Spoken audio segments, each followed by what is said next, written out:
हमनी के flash bank देखल चाहत नहीं जा रिप्ले दिखावा लोग हम भोजन कर हम झगड़ा करके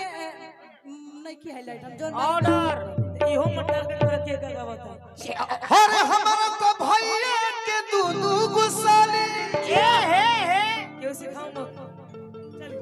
एगो दीपसला के एगो सोनाली भैया भैया भैया एगो गोर पिया एगो पिया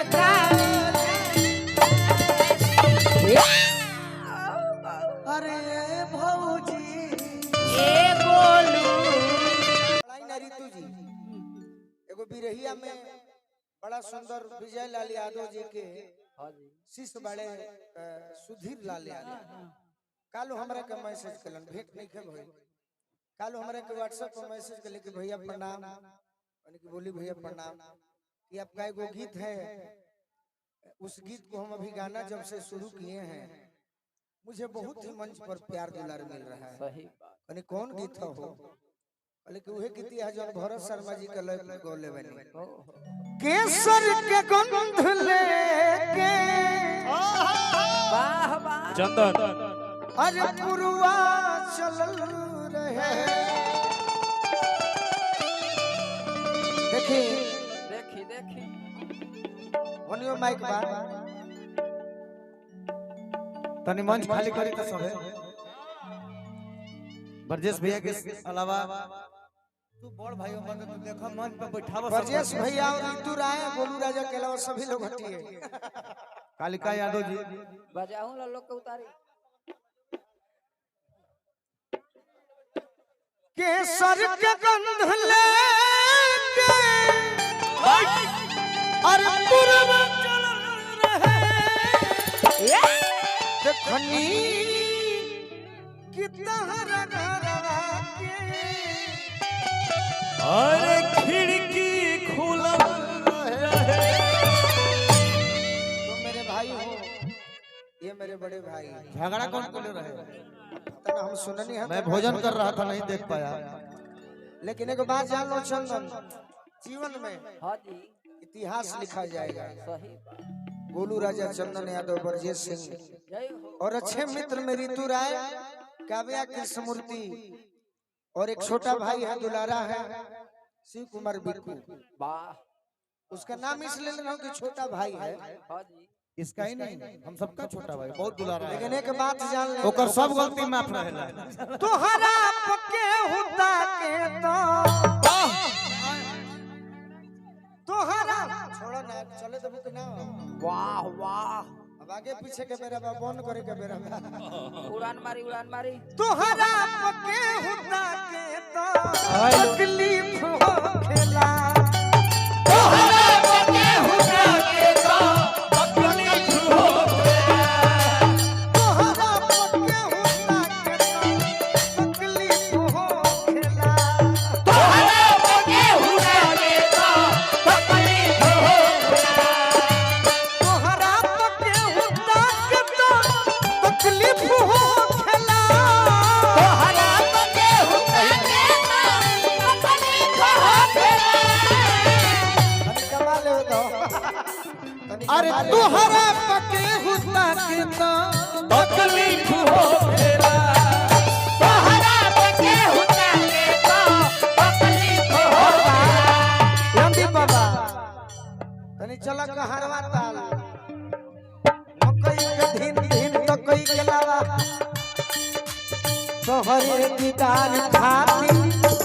आई तहर कली तोहरे दीदार खाती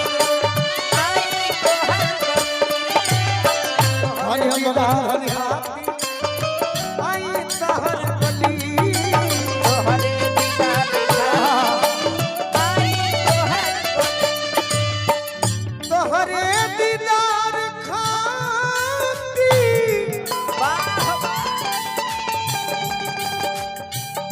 आई तहर कली क्या बात अतनो पक्के हुआ के तो अतनो पक्के हुआ के तो तकलीफ हो खेला अतनो पक्के हुआ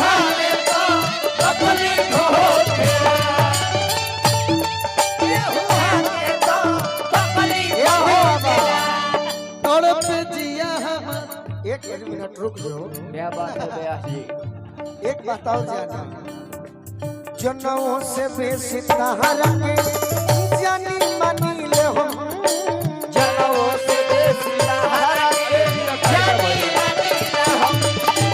जनों से बेसी तोहरा के जानी मानी ले हम, जनों से बेसी तोहरा के जानी मानी ले हम। प्यारा ना करे दी है सब, जनों से बेसी तहरा के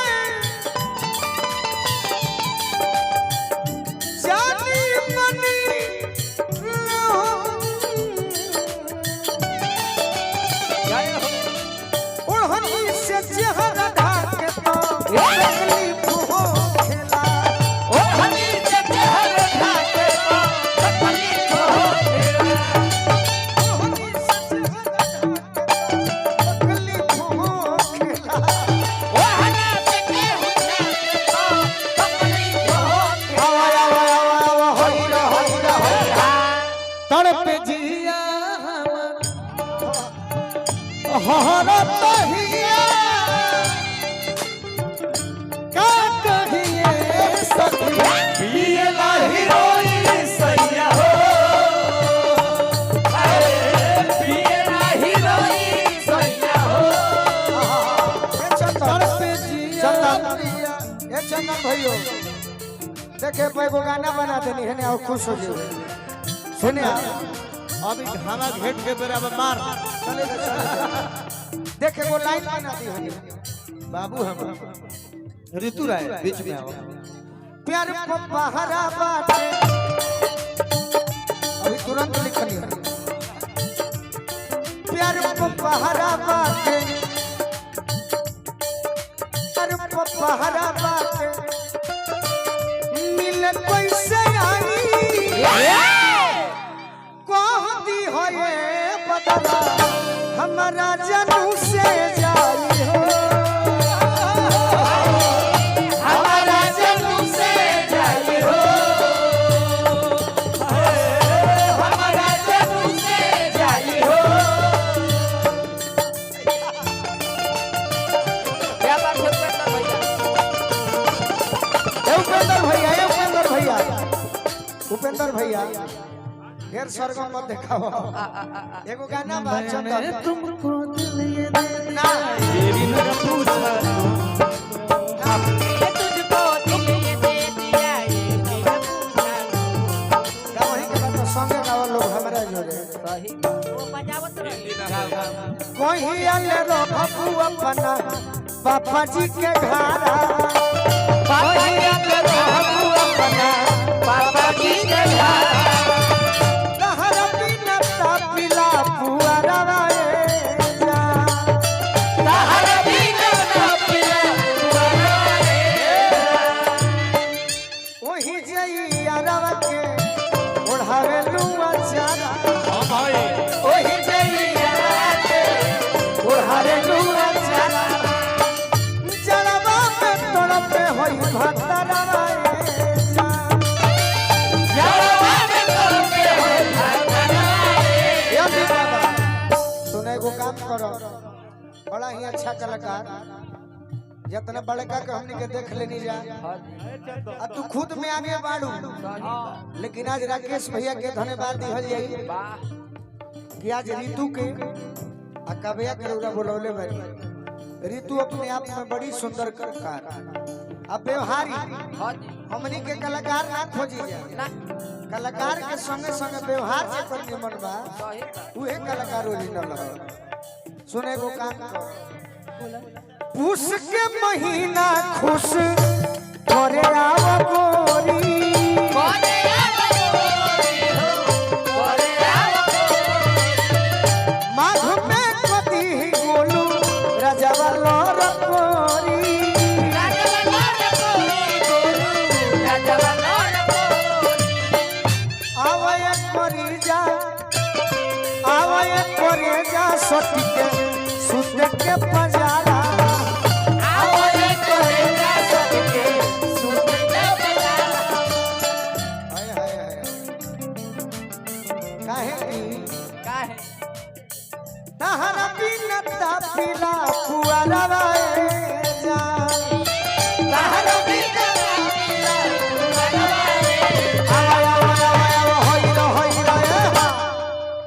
खाली कोरस कर कुछ गाओ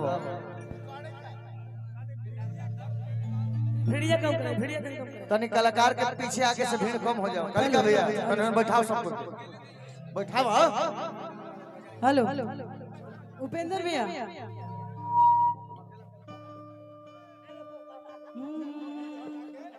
सब भीड़ में तनी मजा आ जाओ कार्यक्रम का अंतिम दौर चल रहा है कार्यक्रम का अंतिम दौर चल रहा है इसमें मजा आए तो सब लोग बैठ जाए व्यवस्थित हो जाए उसके बाद हमारी काहे झगड़ा कर दिलो हम झगड़ा नहीं किए अब लड़की के कहे कि माई बने वाला रहू कुंवारे में चेकअप प्लान फेंकन तो गानो बजाना कबो कबो हो हां रितिका इधर आ बेटा मैं मैटर खत्म कर दी, बोलिए ना बोले। तामे झाम थोड़े ना गाओ जला और कौन बात ताम झाम तो हमके मत बताओ। फिर काहे खाती है मैं नहीं सुन पाया क्या क्या क्या झगड़ा क्या था रुक जाइए अरे यार छोड़ो ना काहे खाती फिर कैसे कैसे झगड़ा कइलू हो हमनी के फ्लैश बैक देखल चाहत नहीं रिप्ले देखावा लोग भोजन कर हम झगड़ा करके नहीं की हाईलाइट हम जोन ऑर्डर इहो मत टारगेट करके गावत है। अरे हमारा तो भैया के दूदू गुसाली क्यों सिखाऊं ना? एगो दीपक लगे एगो सोनाली खाली बोल भैया भैया भैया आ एगो गोर पिया एगो पिया अरे भौजी भौजी कलम किसी एमदीप भौजी ए भौजी अरे ए भौजी बोल कवना में